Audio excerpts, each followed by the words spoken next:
Judul besar yang eh, saya ingin sampaikan di sini adalah, Bapak Ibu, terkait dengan spatial ethnicity begitu ya. Bagaimana etnisitas itu sangat ditentukan oleh aspek spasial ya. Ini konteks penelitiannya ada di Indonesia Timur, lebih khususnya di Maluku Tengah. Dan ini bagian kecil dari riset tesis saya yang saya rasa mungkin berkaitan dengan isu di mini course ini. Nah, jadi judul judul lengkapnya adalah Spatial Ethnicity and Political Fragmentation and Clientelism in Eastern Indonesia, di Indonesia Timur. Kenapa kita penting membicarakan etnisitas dalam kerangka spasial? Karena saya sendiri beranggapan bahwa etnisitas itu sifatnya relasional ya. Dia bukan sesuatu yang statis sehingga bisa dinegosiasikan, dikontestasikan, dan bisa didefinisikan begitu ya menurut uh, masing-masing pelakunya, termasuk dengan ini elit politik.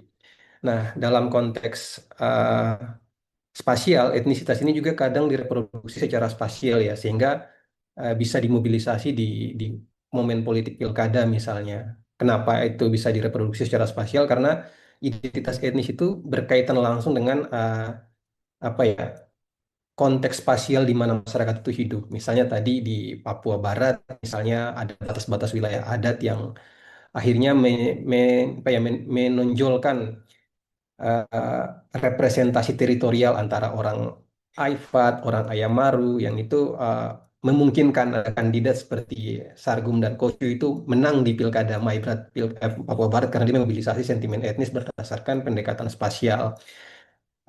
Dan itu melemahkan pendekatan seperti kelas atau pendekatan seperti kekerabatan yang sifatnya masih sangat abstrak. Pun di daerah Indonesia Timur yang lain kayak Kendari ada mobilisasi etnis berdasarkan kewilayahan ya. Ada Buton Bugis versus Muna atau Laki yang diklaim sebagai representasi antara orang pulau versus orang darat, orang daratan karena ciri kedua wilayah ini berbeda. Nah, di Maluku isu ini menjadi isu spasial yang menciptakan etnis ini menjadi sangat penting karena ada konteks ya, ada konteks satu konteks pasca konflik di mana isu etnis dan isu agama itu menjadi penting di arena politik lokal ya. Bahkan afiliasi orang ke partai politik itu sangat dipengaruhi oleh agama begitu. Yang kedua, ada konteks Maluku yang daerahnya adalah daerah laut pulau, sehingga identifikasi etnis itu seringkali merujuk pada identifikasi spasial. Orang jazirah atau orang itu orang tanah besar atau orang yang berada di pulau besar dan orang dari laut atau orang yang berada di pulau kecil kayak Nusa Laut, Saparua, Haruku dan seterusnya itu diidentifikasi sebagai orang dari laut. Lalu posisi marga yang juga berakar langsung pada aspek spasial, aspek kewilayahan. Nah, saya meriset di Lehitu dan Seram, dua etnis besar yang berada di Maluku Tengah. Ya, namun ketika memobilisasi etnisnya, mereka justru gagal memenangkan pilkada. Saya bertanya, kenapa dua etnis yang besar ini gagal di pilkada? Padahal mereka sepertiga bahkan seperdua dari jumlah etnis di sana. Apakah etnis itu jadi kurang penting atau tidak? Padahal di pilkada 2017 misalnya dua etnis ini di sebelah kanan ini ada membangun kesepakatan antar etnis ya, antar etnis Lehi itu dengan Seram. Tapi toh tidak menang juga. Saya bertanya kenapa juga. Nah, bagian ini kemudian next mungkin Mbak.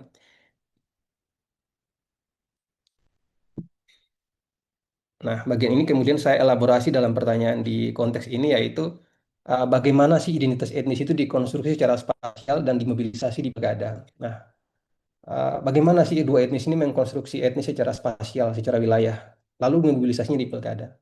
Pertanyaan lengkap tentang mengapa mereka kalah itu sudah saya tulis di buku yang kanan ini dan itu lebih banyak bicara tentang mobilisasi etnis. Mungkin next lagi. Nah, Nah, ini wilayah riset yang saya datangi begitu ya. Dua etnis ini yang saya ukur, yang warna hijau ini adalah etnis Seram, sebuah etnis besar yang diidentifikasi sebagai wilayah pulau besar atau tanah besar.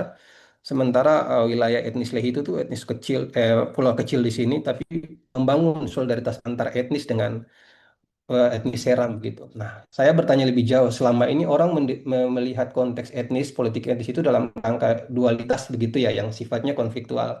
Etnis A versus etnis B. Saya melihat lebih jauh bahwa ada kok etnis Lehi itu membangun solidaritas dengan etnis Seram, lintas pulau, lintas wilayah, karena kepentingan politik mereka sama untuk memengkarkan diri. Nah, tapi mereka akhirnya kalah. Lalu saya bertanya, ke beberapa datang ke beberapa desa, ada sekitar 2, 4, 6 desa di Lehitu dan 2, 4, hampir 10 desa lebih di Seram dan mewawancara beberapa elit dari Pilkada 2007 sampai Pilkada 2017 begitu. Nah, next. Nah, ternyata ada semacam ternyata konteks di lapangan menunjukkan bahwa ada semacam remaking identity ya, pembentukan kembali identitas etnis yang tadinya kita bayangkan itu sifatnya sangat cultural based, misalnya ada marganya terkait dengan identitas etnis apa, tinggal di desa mana, mereka posisinya seperti apa dalam struktur adat, tetapi di identitas di Lehitu dan Siram itu mereka, oke, kalian etnis Lehitu, tapi Lehitunya dari mana? Lehitu Barat apa Lehitu aja? Atau misalnya Seram, tapi Seram mana? Seram Selatan atau Seram Utara? Jadi ada semacam reduksi yang uh, dalam konteks yang lebih kecil lagi dari konteks spasial tadi. Oke, kalau misalnya Lehitu dari Seram Utara desa mana? Marga apa?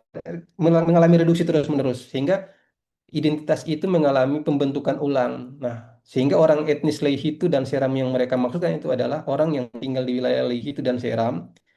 Mereka sudah apa ya, punya punya apa ya, penentangan terhadap dominasi etnis Leasi yang mereka jadikan sebagai lawan ya, etnis kecil yang menang di pilkada terus-menerus. Lalu mereka beroposisi dengan kekuasaan keluarga Tuasikal dan mendukung pemekaran DOB. Nah, kalau dilihat dari pendefinisian mereka ini, sudah ada pencampur bauran antara identitas kewilayahan, identitas uh, kemargaan dengan kepentingan politik. Jadi ada semacam remaking identity. Itu yang membuat identitas etnis di Lehitu dan Seram itu menjadi longgar. Dia nggak lagi ajek atau statis. Misalnya harus marga apa, tapi sudah ada percampur bauran antara kepentingan politik dengan isu identitas itu. Next.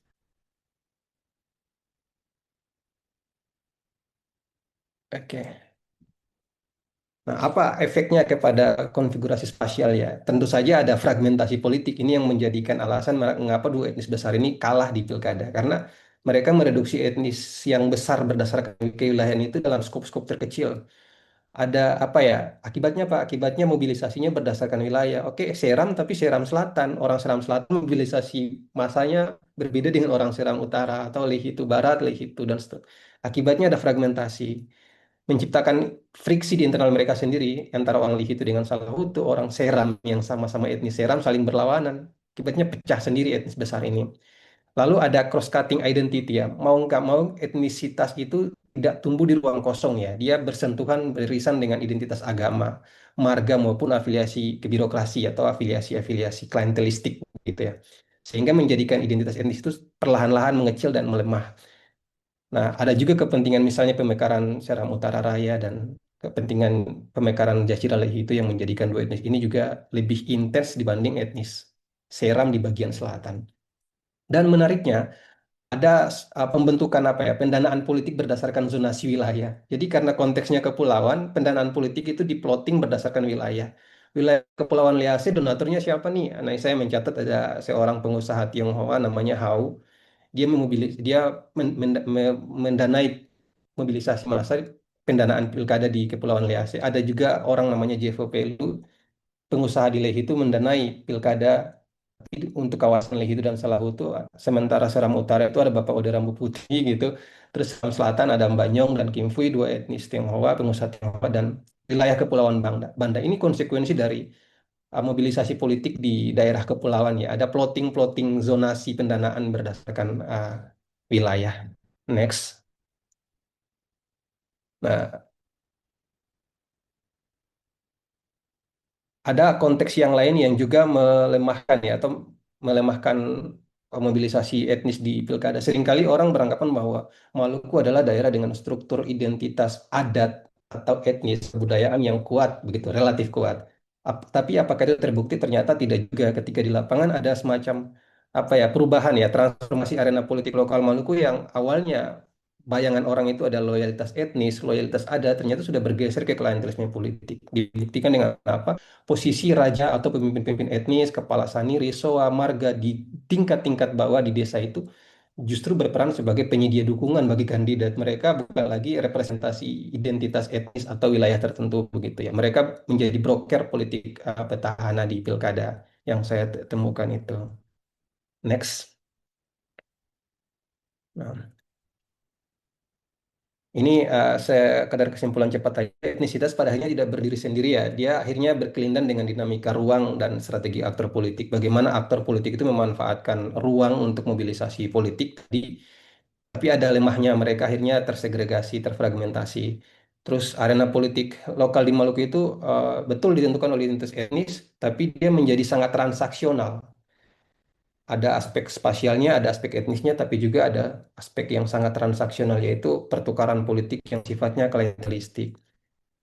Dan terakhir mungkin ya, itu yang berdampak pada fragmentasi eh, politik ketika mobilisasi etnis itu dilakukan. Akibatnya apa? Tidak terbentuk solidaritas etnis secara luas dan kohesif di pilkada ya. Karena terpotong-potong oleh spasial, terpotong-potong oleh marga, keagamaan, dan identitas lain yang saling bersilang.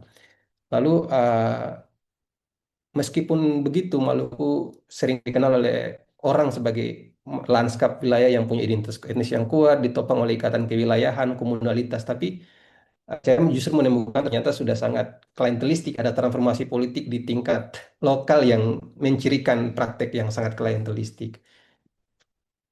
Next, mungkin. Udah itu saja kayaknya.